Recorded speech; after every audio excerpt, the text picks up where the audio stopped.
second point, and I write it, is about what I would call technophobia and technophilia. But it's very Greek. I write it anyway. Technophobia and technophilia. I'll explain in detail.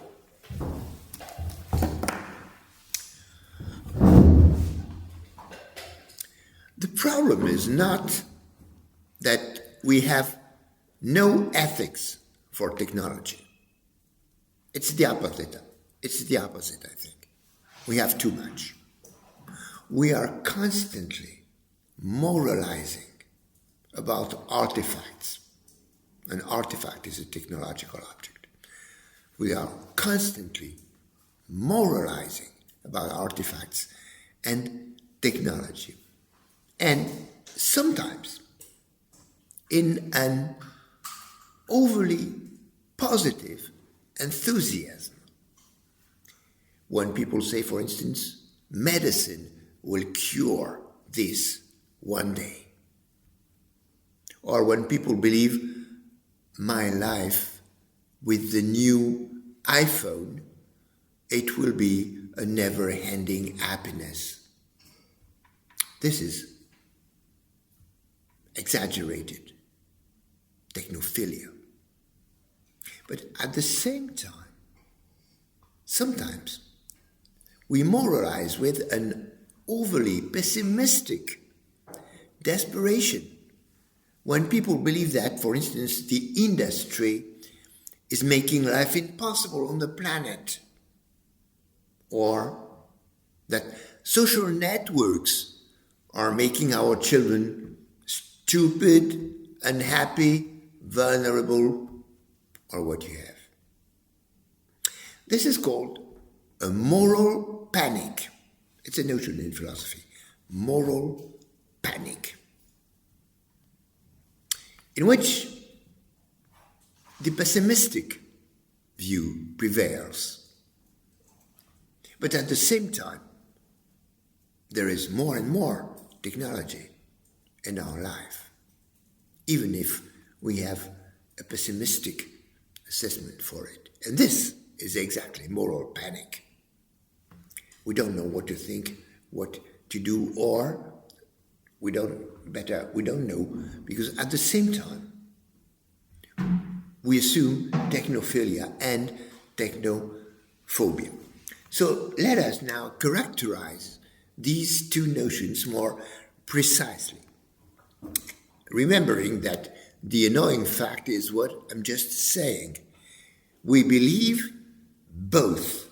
We believe in technophobia and in technophilia.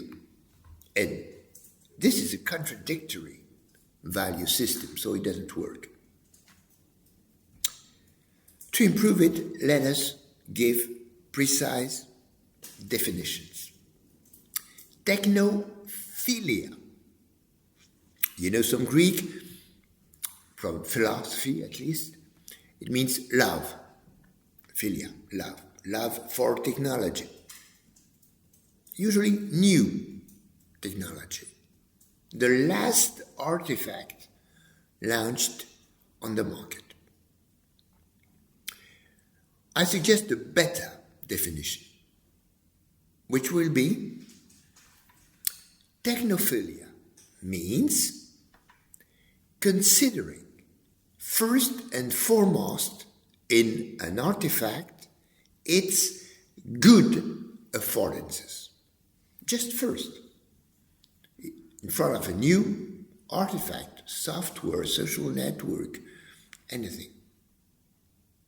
A new technology. You consider first and foremost, not only, but first and foremost, its good affordances. Affordance is an important notion in philosophy of technology. An affordance is what an object affords you to do, what it allows, what it gives you the capacity to do. For instance, with a phone, you can talk to someone who is far away. This is the affordance of the phone. So these affordances, some of them are useful, even beautiful, pleasant, gratifying to others. This is the side of technophilia. On the opposite, technophobia. Phobia is not hate, the contrary of love. No. Phobia means fear, to be afraid by something. So, technophobia is fear for technology, especially a new technology, to be afraid by new technology. And I give a symmetrical, better definition on the same pattern. Technophobia means considering first and foremost in an artifact its bad affordances. So at the same time there is an important difference, good and bad, but it's all about the same attitude. What do you see first? What do you consider first? Good or bad affordances? This is possible because artifacts, all of them, have many affordances. Some of them good. My example will be a knife. Using a knife to cut bread or food, meat, or better even. To work on animal skin and leather, prehistoric time for instance. That's the good affordance of a knife. But some of them, these affordances are bad, killing someone or threatening people. From this, interesting practical observations. First, this one. I like it. Do not try to invent the knife that can cut the bread, but not the throat of the infidel. Do not try to do this. There's no knife like this.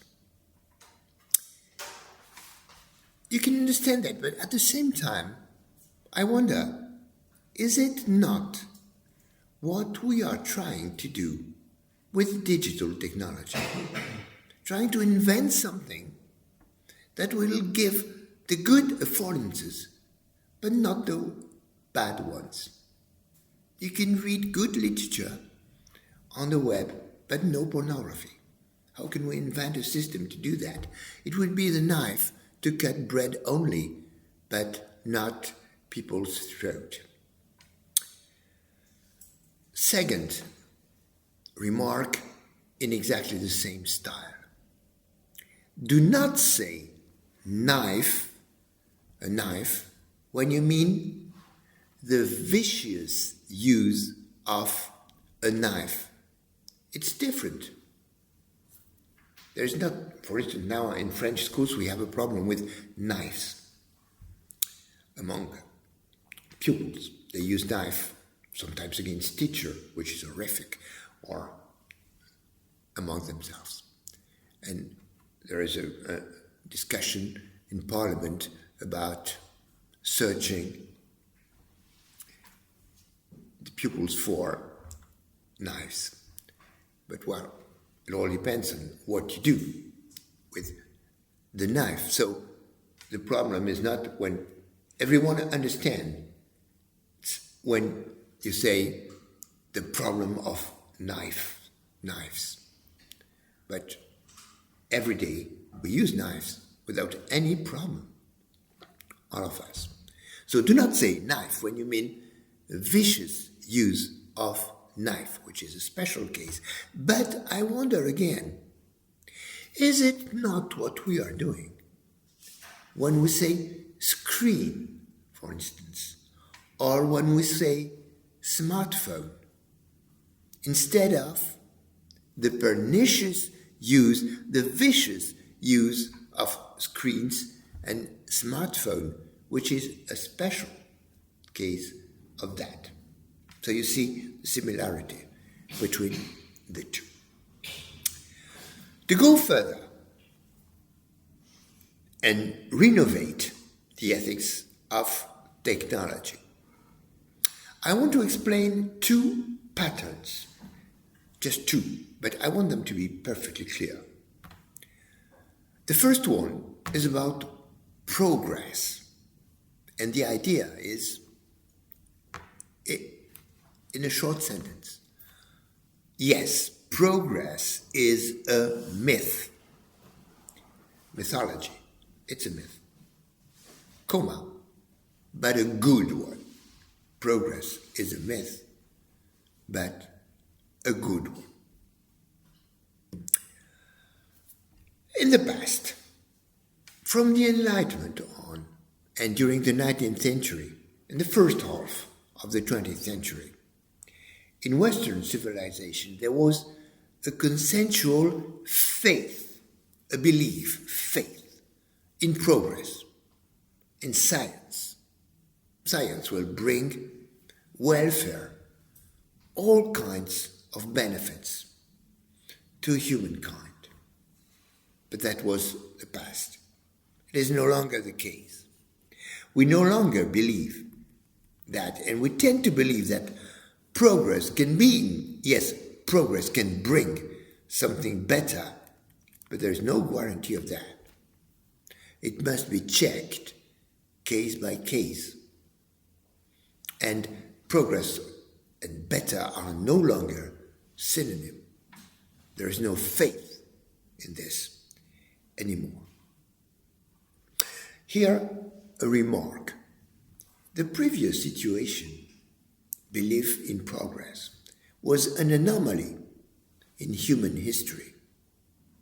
In ancient and classical Western culture, in Chinese culture too, respect and admiration are due to the past, to the ancient times and manners, and referring to them, imitating the past, was the prescribed method for all kinds of activities. And that time, old texts and sayings were quoted all the time as proofs. You can prove and justify what you do, referring to the past, because the past is better.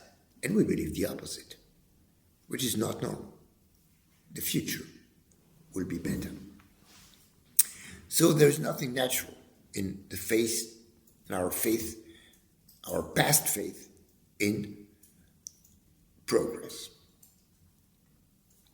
Up to the Renaissance time, new, the word new, was a synonym for perverse, dangerous, devious, suspect, and ancient was a synonym for valuable.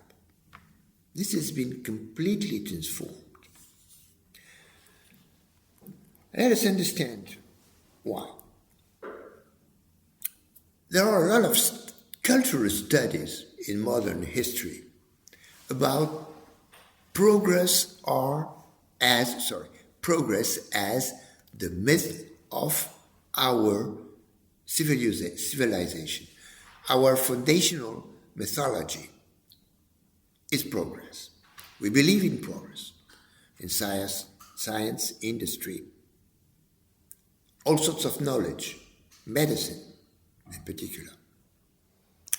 Even we also believe in progress concerning political organizations, judicial system. And often we believe, in fact, in progress concerning human and social values. For instance, the value of childhood or gender equality. This is moral progress. There is moral progress. And we still believe in it.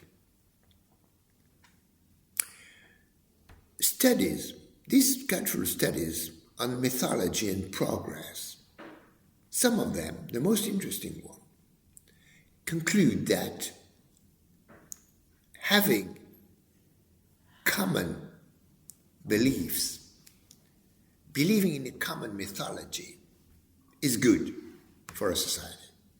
It's good to believe in common values and to strive harmoniously towards a common goal.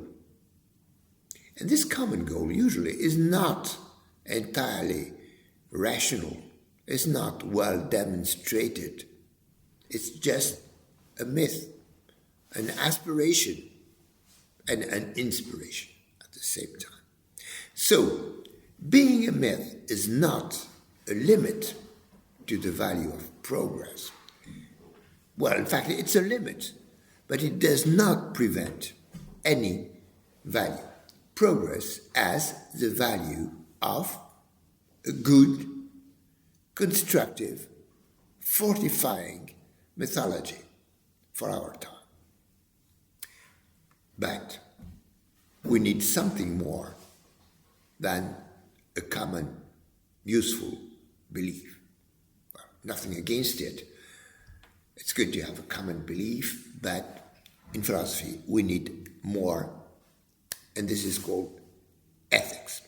So my first pattern was this. Progress is a myth, but a good one. My second pattern is called the scapegoat pattern. Scapegoat. It's a negative train of thought that I want to stigmatize. You know what a scapegoat is in mythology and religion? And I explain in detail. It's an innocent animal, goat, but it can be something else, a sheep, something else. And this innocent animal is symbolically charged with all the, quotation, sins of the people, is responsible for that. And as a due punishment, it is killed. Well, no, not exactly killed. Usually it's lost, left alone in the desert, where it will die by itself. And after that, the sins of the people are washed away. Everything is forgiven because of the death of the scapegoat. So are we told. This archaic symbolic structure is so powerful that you find it in Christianity too. Looks like Christian faith. No comment. The moral of the story is, it is a sad story for the scapegoat, but for the rest of the people, it's a real bounty. It's an excellent deal. Everything is forgiven or forgotten at no real price. Just an animal. Well, I admit, reality can be nasty when the scapegoat is not an animal, but a human being. A stranger, a witch, a sorcerer, or a human group, a minority. And this happens, as you know. Back to technology now. This pattern applies perfectly to technology. And I believe it's the most common analysis of technology for journalists, politicians, and bad philosophers.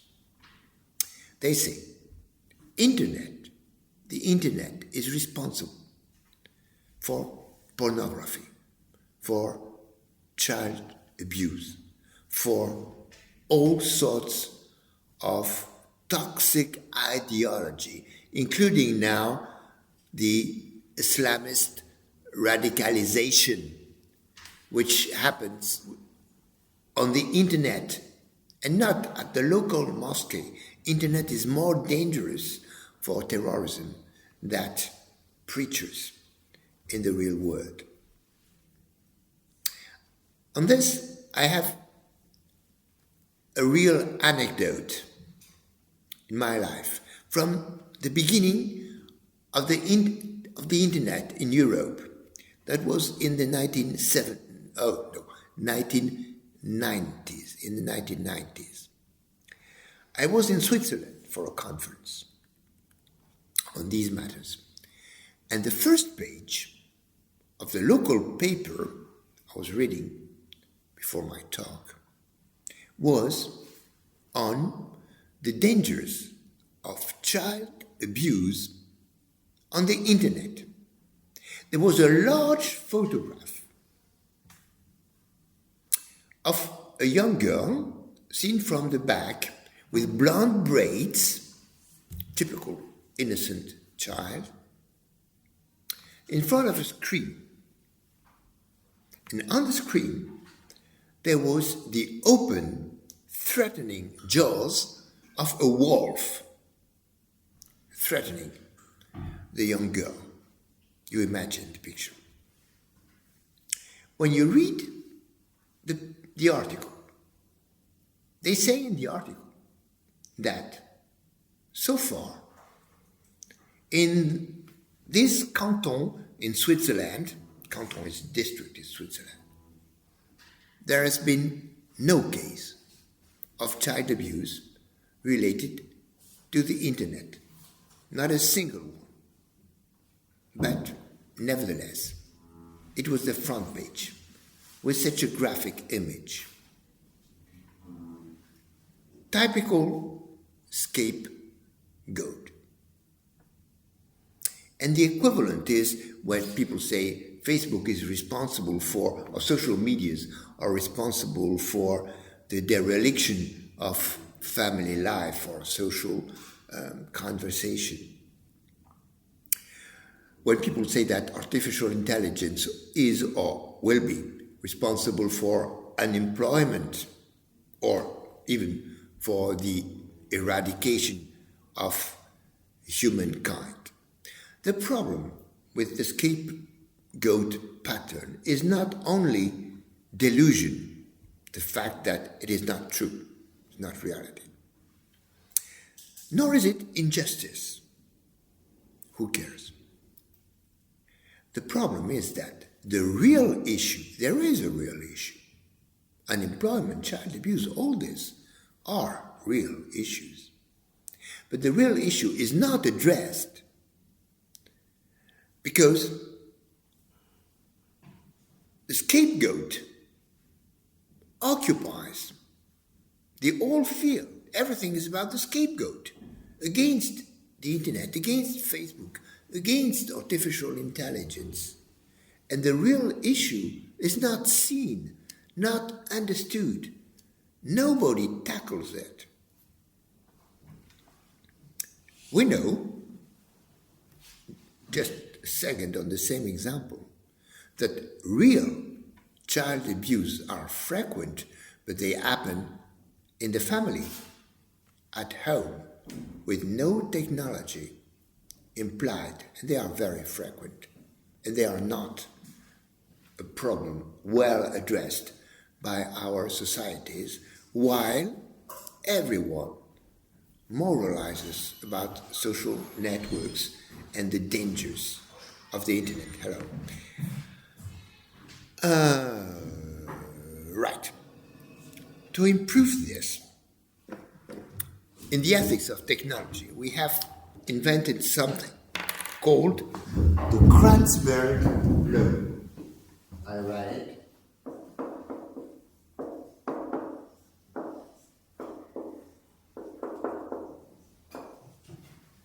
Michael Kranzberg, it's a person. But no need to know more about Kranzberg or other Kranzberg laws. This one is the first one. Just one, called the Kranzberg law. And it says this: technology is neither good nor bad, nor is it neutral. Kranzberg was a genius. Technology is neither good nor bad, nor is it neutral. I'll explain. Of course, it means in itself, by itself, like the knife, you remember. And the important part is not good, bad, is not neutral. But let's see it in some detail. Technology is not in itself good, easy to understand. A knife can kill people, but in itself, technology is not bad. We have seen that the knife is useful for a lot of uses, and the first knives made of stone, bones, or bamboo, they were the necessary tools for humanization. We must not forget that. More on this in 5 minutes.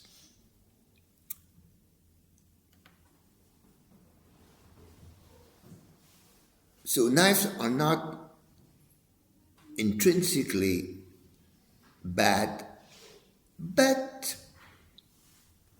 maybe some technology is intrinsically bad and bad only. Here, the usual suspect is the atomic bomb, which was largely invoked by the middle of the 20th century, when we shifted from a positive evaluation of progress to the idea that progress can be dangerous and a calamity, as the atomic bomb was. In public opinion, well, public opinion is something that military and geostrategic experts, they know better. They say, first thing, atomic weapons, nuclear weapons, have been used just once, well, twice actually, in Japan. And the fact is that we do not exactly regret it, except for the Japanese, I know. But just one use, and it could be acceptable. And more importantly, during the Cold War, the existence of massive stocks of nuclear weapons on both sides prevented a real war, a hot war. It remained a Cold War because a real war was impossible, too dangerous, mutual assured destruction. That's the doctrine. So the experts say nuclear weapons prevented a sure war during the Cold War. So it's not entirely negative. On the contrary, it is one. They are weapons, yes, but maybe peace depends on them. So nothing is simple, because nothing is good only or bad only. But I said the genius part of it is to say not neutral. What does it mean a technology is not neutral?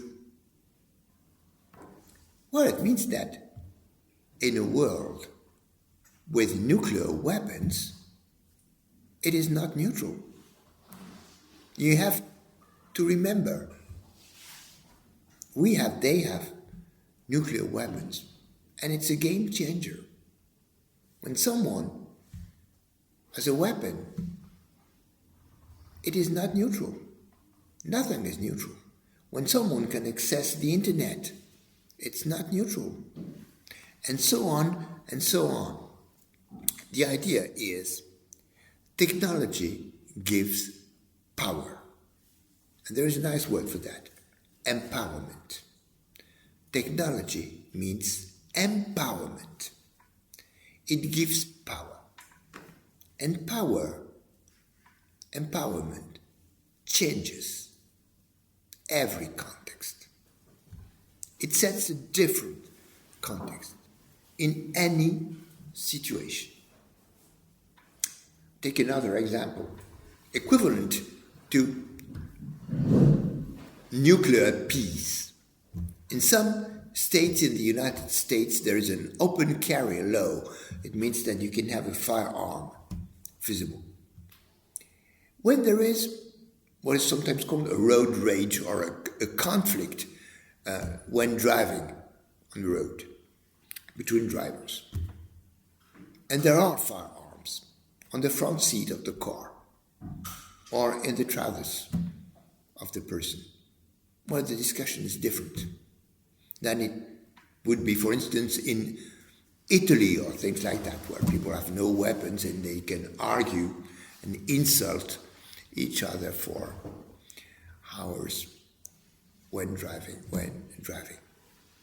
So the existence of the, I believe, bad affordance and empowerment due to handguns changes the context and prevents fight that would happen in another context. But the important point is not, is it good, is it bad? The important point is, it's not neutral. You must take it into account.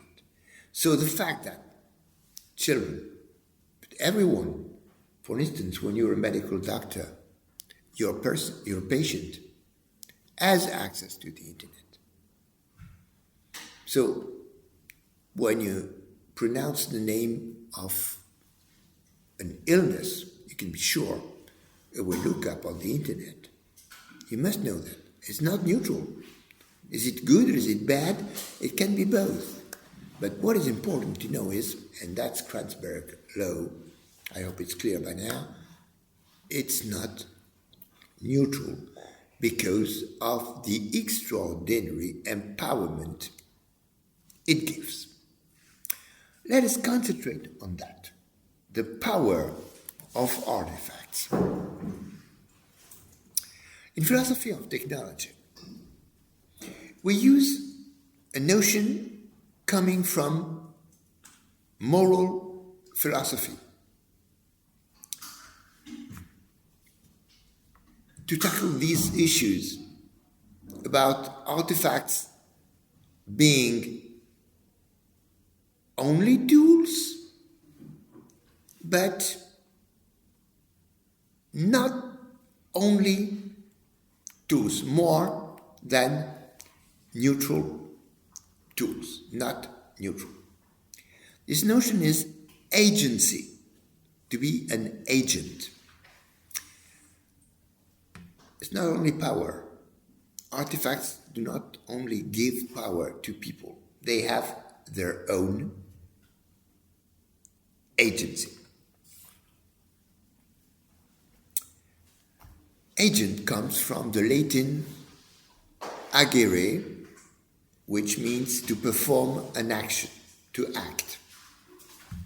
An agent is the performer of an action, the author of an action, the one who does it. said like this, it implies it is a human person. The agent is a human person with a full responsibility for the action.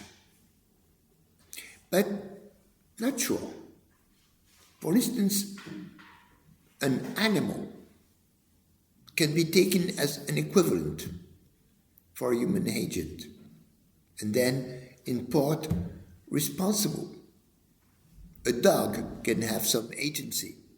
You can see, this dog has bitten me.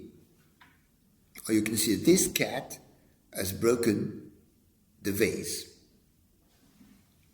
Because it's not so different from a human agent. But with modern technologies, we meet artifacts that can have agency in a different sense, more interesting. One kind of artifact agency is purely mechanical. Let's start with it. A trap can catch an animal, possibly kill it. It is an agency. It's an action. You can catch it with your hands, but for a rabbit, a trap will do better. On the border between North and South Korea, there are autonomous weapons, autonomous machine guns. They, by themselves, detect, aim, and shoot at trespassers, exactly as a human soldier would do. They have agency. These machine guns are artifacts, but they have agency. These are not the most interesting cases for philosophers. It is the following. This analysis is due to a French philosopher, Bruno Latour.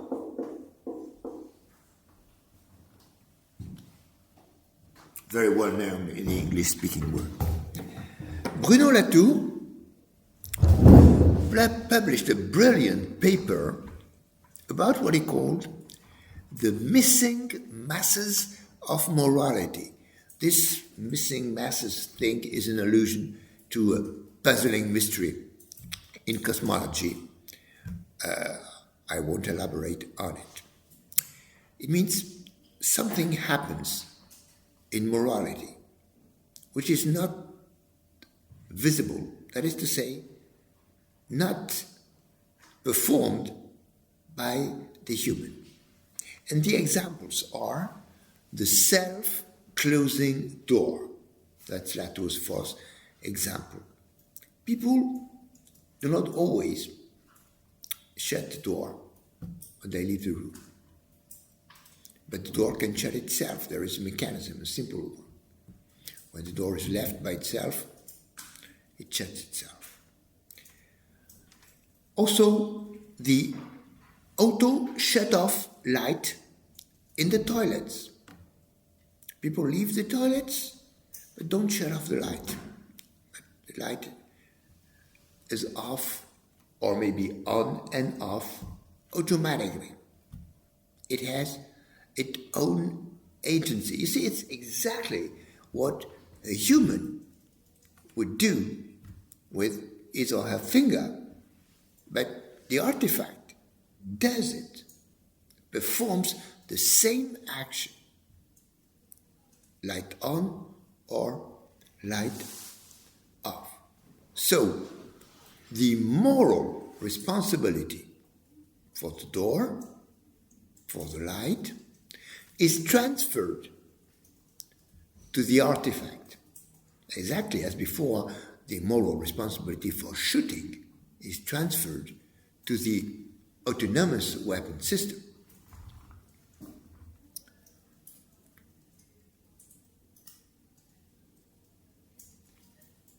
The artifact performs the moral action that should be performed by the human being. Latour's most famous, iconic example is still another one. It is what is called a speed bump. Speed bump is on road something that makes the drivers slow down, reduce speed. These speed bumps you have on the roads almost everywhere now. It's funny to know, in the past, the British called them sleeping policemen. Like there's someone sleeping and you don't want to drive on him. We have the same expression in French, gendarme couché. It means the same, a lying policeman. That is to say, well, that's not the way police officers that's not what they do to slow down drivers, of course. They have a different method, but you see the general intention. The meaning is they do something. There is agency. And the same agency a police officer would have in the same circumstance, but it's just in a very simple technology. Another example, in a car, when you start to drive and some seat belt is not fastened, there is an alarm sound, an alarm beep. It's moral. It's for safety. It can be someone who says, hey, please fasten seatbelt. But the car says it by itself. And in some cases, it would refuse to work if you don't properly fasten seatbelt or any other moral condition which is checked by the automatic system. You can imagine, you know some of them, I suppose. The automatic systems nudge people everywhere into the right behavior. And these are the missing masses, the missing efforts of morality, transferred from the human to artifacts. And there is a temptation to say, is it good, is it bad? But we must remember, it's not neutral. It can be good because it can save your life. It can be bad because it's annoying. It gives you the habit of not taking care of safety conditions, for instance. So it can be bad. But the important fact is it's not neutral. It's where the moral decision lies, and we have to be aware of that. That was my second point, technophobia, technophilia, and more importantly, Kreuzberg law.